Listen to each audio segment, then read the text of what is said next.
Ібілістің азғыруы. Адам ата мен Хауа анаға өштескен ібіліс оларды азғыра бастады.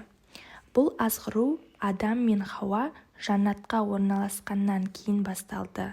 Аллах тағала: біз, ей Адам, сен және жұбайың жәннатта тұрыңдар. Одан қалаған жерлерінде емін-еркін жейіндер де мына ағашқа жоламаңдар. Әйтпесе, әділетсіздерден боласыңдар дедік. Сол кезде періштелерге Адамға сәжде етіңдер дедік. Сонда олар сәжде етті. Тек ібіліс қана сәжде етпей бас тартты. Біз, ей Адам, шын мәнінде бұл саған және жұбайыңа дұшпан. Ол сендерді жәннаттан шығармасын, онда бақытсыз боласың. Сен жәннатта ашықпайсың және жалаңаш болмайсың. Сен ол жерде шөлдемейсің және күннің аптабында қалмайсың дедік деген. Яғни ібіліс Адам мен оның әйелі Хауаға әуел бастан-ақ дұшпан болды. Олар шөлдеуді, аптапты сезбестен қарындары тоқ, киімдері бүтін, молшылық бақытта бейпіл өмір сүруді әрі ешқандай қиындық, жоқшылық көрмеді. Сол уақытта ібіліс тарабынан азғыру басталды. Бұл азғыру оларға сол Аллах тағала тыйым салған ағашты мәңгілік және патшалық ағашы деп көрсету арқылы іске асты. Олар ағаштан жеміс жеген сәтте әуреттерін жауып тұрған киімдері сыпырылып, жалаңаш халге түсті. Өйткені шайтан олардың осылай жалаңаш қалуын және Аллах тағалаға қарсы келуін қалаған еді. Аллах тағала сонда шайтан олардың жабық тұрған ұятты жерлерін өздеріне көрсету үшін екеуін азғырып: Раббыларың сендерді періште болып кетпеулерің немесе мәңгі қалушылардан болмауларың үшін ғана мына ағаштан қайтарды деді.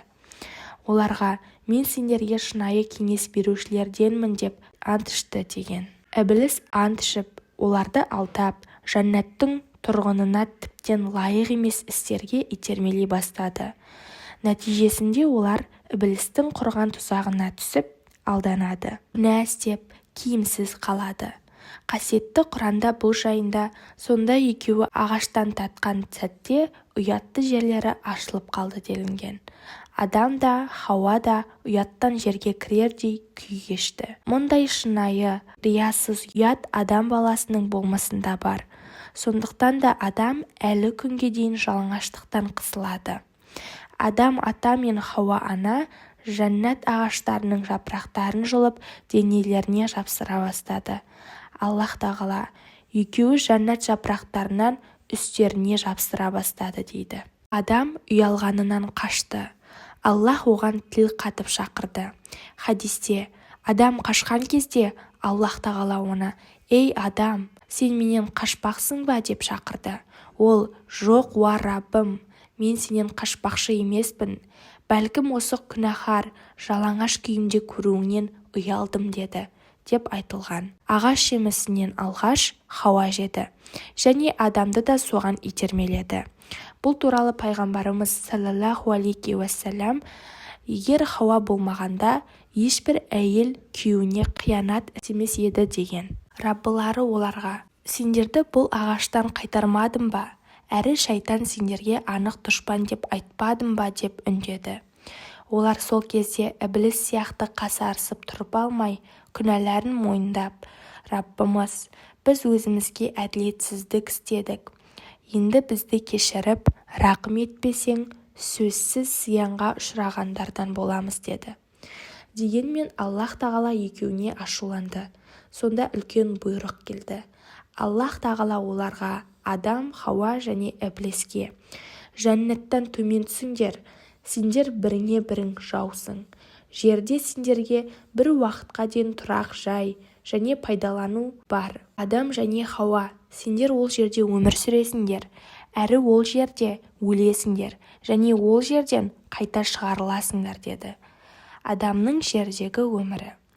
Адам күнә істегеннен кейін Раббысынан сөздер үйреніп, оған сол сөздер арқылы тәубе қылды. Аллах тағала құлының тәубесін қабыл етіп, оны тура жолға салды. Өйткені адам өз күнәсында тоң мойындық танытпаған болатын. Ал ібіліс болса Аллах тағала не үшін сәжде қылмадың дегенде қасарысып жауап қайтарды.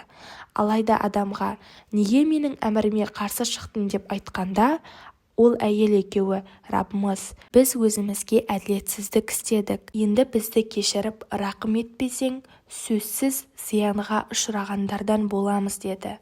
Күнәсінің жазасы ретінде олар жұмақтан шығарылды. Сөйтіп Адам мен Хауа жерге түсірілді. Олармен бірге жерге Ібліс те түсті. Адам ата мен Хауа ана жер бетінде ұзақ та баянды ғұмыр кешті. Олар 1000 жыл бірге өмір сүрген. Аллах тағала ол екеуінен көптеген ерлер мен әйелдерді таратты. Олардың бала-шағасы, ұрпағы көп болды.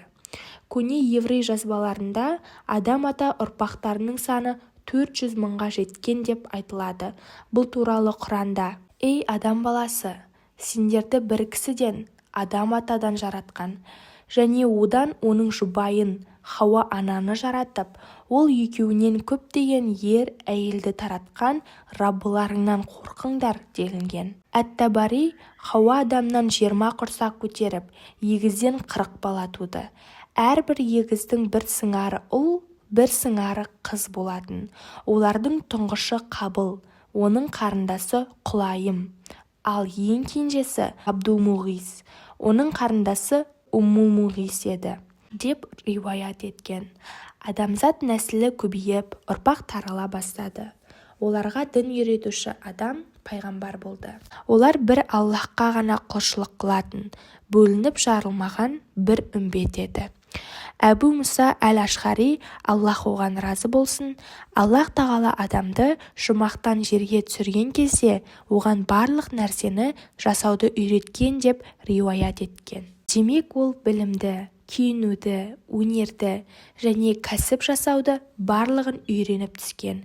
Темір мен ағаш өңдеуді, отты пайдалануды, тоқыма өнерін және көптеген тіршілікке қажет нәрселердің барлығында адамзат жаратылғаннан бері білген.